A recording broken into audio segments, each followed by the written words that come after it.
আল্লাহকে ভয় করা নয়। আল্লাহ পাকের যত নিষেধ আছে এই নিষেধগুলো ছেড়ে দেওয়ার নাম হলো আল্লাহকে ভয় করা। যদি আমি নামাজ পড়ি প্রমাণিত হবে না যে আমি আল্লাহকে ভয় করি। আর হারাম ছেড়ে নামাজ পড়েন, হালাল খেয়ে নামাজ পড়েন, প্রমাণ হবে আপনি আল্লাহকে ভয় করেন। নামাজ পড়াটা একটু সহজ কাজ, কিন্তু এই হারাম রিজিক ছেড়ে দেওয়া এত সহজ কাজ নয়। রোজা রাখা সহজ কাজ তুলনামূলক, কিন্তু সুদ ঘুষ ছেড়ে দেওয়া এত সহজ কাজ নয়।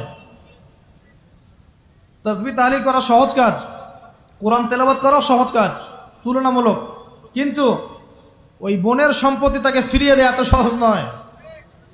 অন্য মুসলিম ভাইয়ের মান সম্মান রক্ষা করা তো সহজ নয়। পরিবারে পর্দা এবং নামাজ কায়েম করা তো সহজ নয়। এবং এই সুদ ঘুষ দুর্নীতি অন্যের সম্পদ আত্মসাৎ থেকে বের হয়ে আসা এত সহজ নয়। তাকওয়া মানে কি? পরিপূর্ণরূপে ইসলামে প্রবেশ করা, আল্লাহ পাকের